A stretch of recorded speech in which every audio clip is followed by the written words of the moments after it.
불확실성의 시대이죠. 또한 불안한 시대입니다. 그래서 불신의 시대에 살고 있는 것이 바로 우리들입니다.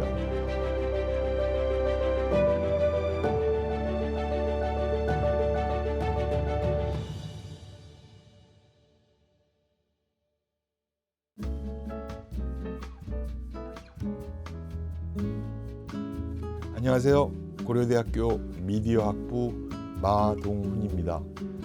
오늘 저는 초연결 시대의 자유 그리고 정의의 문제에 대해서 이야기하고 싶습니다.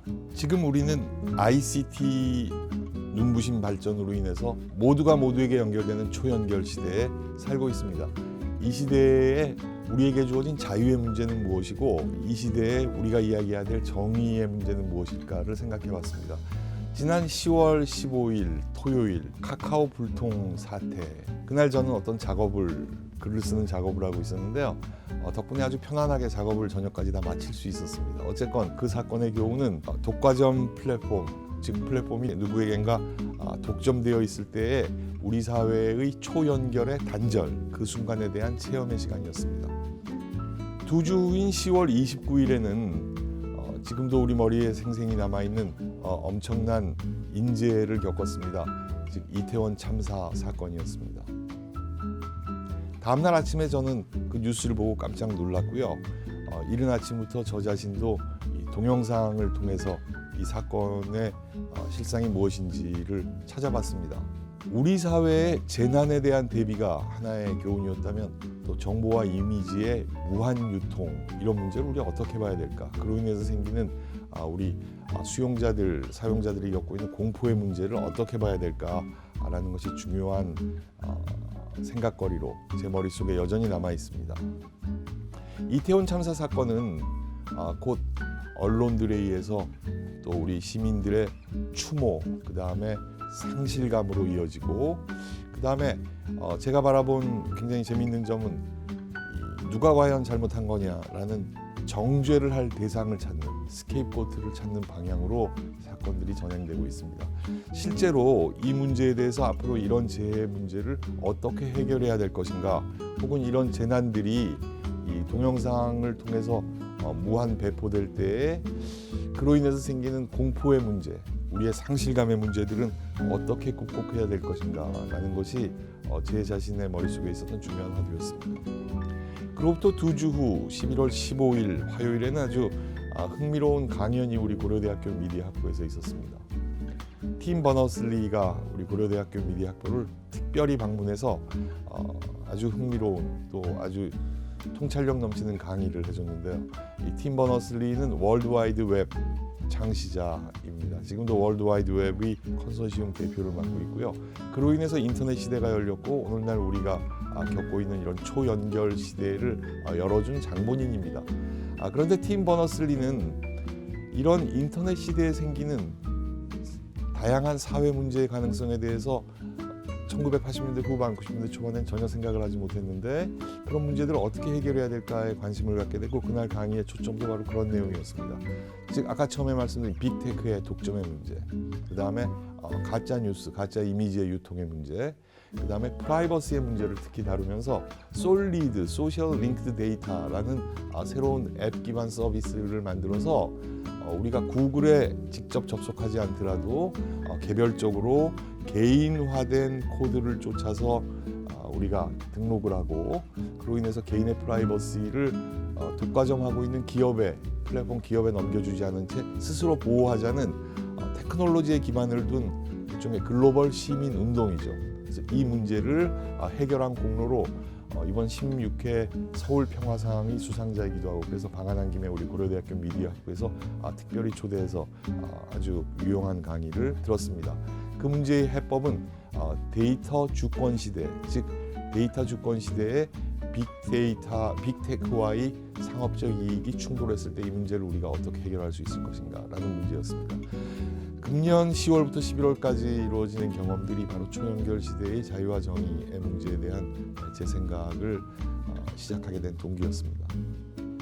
ICT가 열어놓은 초연결 시대의 자유의 개념은 그 이전 시대, 우리가 쭉 살아온 근대 사회, 현대 사회의 자유의 개념과 중복되는 점이 있으면서 또 조금 특이한 우리가 다시 살펴봐야 될 새로운 자유의 개념의 재정의라고 할까요? 이런 생각을 좀 해봐야 될 것 같습니다. 우리 근대 사회를 설명하는 굉장히 재미있는 학자 중에 한 명은 경제학자인 아담 스미스입니다. 1776년에 국부론 The Wealth of Nations는 한 국가의 자유로운 경제, 그다음에 자유무역이 어떻게 국가의 부를 높일 수 있는가, 그것이 어떻게 분배되어서 우리의 삶의 조건을 더 잘 만들 수 있을까에 대한 아주 고전적 저술이죠. 그런데 사람들이 조금 덜 주목을 하는 훨씬 더 재미있는 저술이 있는데요. 국부론보다 17년 전에 쓰여진 책입니다. Moral Sentiment, 도덕 감정 이론이라는 책인데요. 이 책에서 아담 스미스는 국부론에서 자유 경제와 자유 무역을 이야기하기 이전에 인간의 속성을 살펴봤습니다. 인간의 어떤 속성이냐? 인간이 자유를 가지고 있을 때 인간이 가지고 있는 이기적인 속성으로 인해서 우리는 뭐 누구나 주위를 잘 챙겨주는 포용과 이타적 정신을 우리가 교육은 받고 있지만 사람은 누구나 이기적이라는 이야기죠. 그래서 자유로운 경제, 자유로운 무역의 문제의 대전제는 우리가 가지고 있는 이기적 속성을 잘 한번 살펴봐야 된다. 즉 여기서 제가 이야기하는 사람이 가지고 있는, 모두가 가지고 있는 이기적인 속성이 바로 인간의 자유의 영역에 해당됩니다. 미래 사회에서의 자유의 개념은 어떻게 발전되어야 할까요?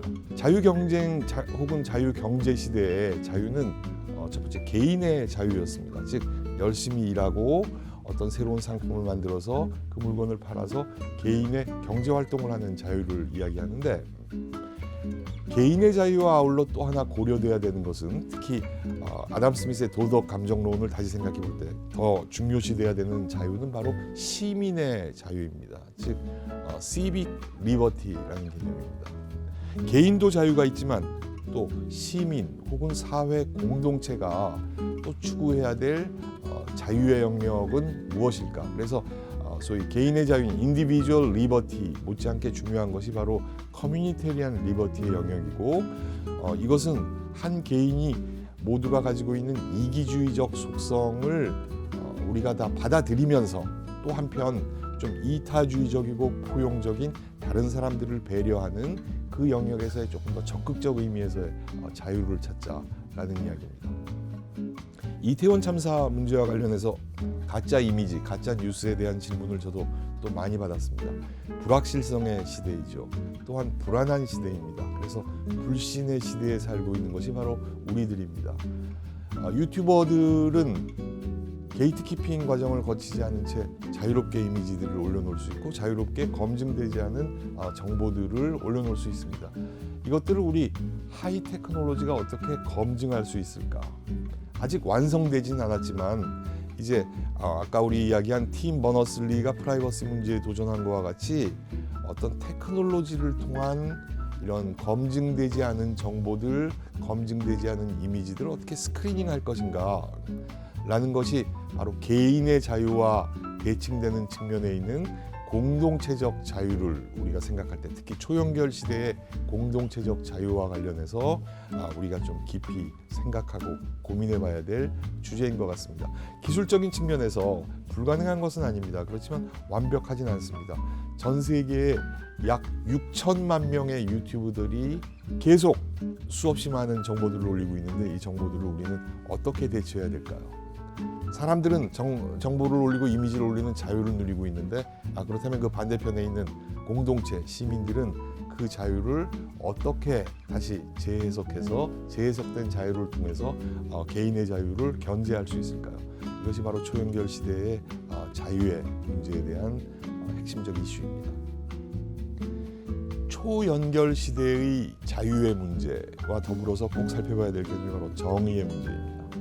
빅테크들은 어떤 사회적 책무성을 띄어야 될까요? 즉 구글, 유튜브, 그다음에 페이스북, 트위터 같은 기업들은 자신들이 가지고 있는 이 네트워크를 통해서 유통되는 다양한 정보와 이미지들에 대해서 어떤 책임을 가져야 될까요? 이것은 기업의 ESG 혹은 SDGs의 관점에서 기업들이 좀 해결하고 고민해야 될 대목인 것 같습니다. 굉장히 다행스럽고 감사한 일은 많은 외국에 있는 빅테크들이나 또 한국에 있는 네이버와 카카오 같은 빅테크들도 이런 문제의식들은 가지고 있습니다. 이런 문제의식들을 바탕으로 어떻게 기업 스스로 사회적 책무성을 이행할 수 있을 것인가가 하나의 이슈입니다. 두 번째는 팀 버너스리가 지적한 바로 그 핵심적인 주제인 프라이버시 보호에 대한 문제입니다. 우리는 하루의 일상 속에서 편하게 밥을 먹고 쇼핑을 하고 일상생활을 영위하지만 우리 일상생활의 모든 자료들이 이 빅테크들이 다른 상업적 목적으로 활용할 수 있고 우리들의 의사와는 반한 프라이버시의 유출이 이루어진다면 이 문제는 누구의 책임일까요? 또 어떻게 해결해야 될까요? 팀 버너슬리의 해법은 솔리드라는 테크놀로지를 통해서 사람들이 빅테크에 직접 접속하지 않아도 모든 활동을 할 수 있고 따라서 개인의 프라이버시를 지켜주는 아주 재미있는 해법을 제시했습니다. 또한 시민사회의 차원에서도 프라이버시 보호를 위한 캠페인과 또 사회적 정책적 변화를 위한 자신들의 어떤 주장들이 더욱더 적극적으로 개진돼야 될 것이라고 생각합니다. 세 번째 정의의 문제는 가짜 뉴스와 진실의 문제와 관련해서 생각해봐야 될 것 같습니다. 사실 언론의 기능이 무엇일까? 잠깐 생각해보면 언론의 기능은 우리 주위에 검증되지 않은 채 유통되고 있는 정보와 뉴스들을 걸러주는 것입니다. 그런데 요즘의 뉴스들이 이건 꼭 한국만의 문제가 아니고 전 세계의 소위 기자들이 뉴스들이 혹은 언론사들이 그 주 취재원으로 소셜미디어에 의존을 하고 있어요. 이게 거꾸로 된 거죠. 사실 소셜미디어에서 과거의 소셜미디어 이전의 시대에도 각 동네마다 혹은 국가에 어떤 소문들이 있고 검증되지 않은 이야기들이 도를 때 그 당시 언론의 기능은 이것이 맞는 이야기인지 아닌지를 검증해 주는 것이었는데 우리 언론이 우리 기자들이 소셜미디어에 의존해서 그것을 옮겨서 주는 기능을 한다면 그것은 언론의 기능을 제대로 수행하고 있는 것이 아닐 겁니다. 따라서 언론의 역할이 중요하고요. 또한 언론을 감시하는 시민사회의 역할이 또한 중요합니다. 또한 그 책임은 우리 개인들에게도 있습니다. 개인은 유튜브와 페이스북과 모든 소셜미디어와 OTT에 접속해서 정보를 얻을 수 있는 자유를 가지고 있는 반면 그 자유로 인해서 본인이 가지고 있는 인식의 세계가 오도될 수 있다는 것을 스스로 깨달아야 됩니다. 그래서 우리 환경운동의 이야기를 많이 하죠. 어느 누구도 우리 공기오염과 그다음에 수질오염에 따른 환경 문제를 환경운동이 모두 해결할 수 있을 거라고 생각은 하지 않습니다.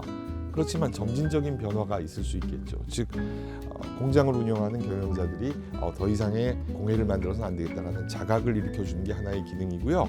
환경운동의 또 하나의 기능은 일반 시민들로 하여금 환경 문제의 심각성을 알게 해주는 겁니다. 오늘은 밖에 대기오염이 아주 안 좋은 날이니까 여러분 마스크 쓰십시오. 혹은 오늘은 절대 밖에 있는 수돗물 드시면 안 됩니다. 수돗물이 오염돼 있습니다. 이런 경고를 통해서 우리는 수돗물을 마시지 않고 밖에 나갈 때 마스크를 쓰고 혹은 밖에 나가는 것을 삼가하고 집에 머무르기 위해서 우리의 소중한 몸을 지킬 수가 있는 거죠. 정보운동도 마찬가지라고 생각합니다. 일종의 정보와 뉴스 측면의 사회운동이 필요한 이유는 환경운동의 그 메타포가 그대로 적용되는데요. 밖에 있는 많은 유통되고 있는 유튜브 혹은 페이스북의 정보들은 사실이 아닐 가능성이 더 크다. 진실보다 거짓말이 훨씬 더 많다라는 자각을 스스로 할 수 있는 정보 운동이 필요합니다. 우리 이런 영역을 디지털 리터러시 혹은 미디어 리터러시라는 이름으로 대학에서도 많이 강조를 하고 있는 내용인데요. 디지털 혹은 미디어 리터러시를 통한 이 시민사회 운동이 우리 사회의 가짜 뉴스에 대응하는 진실을 보호할 수 있는 어떤 방패막이 될 것이라고 생각됩니다.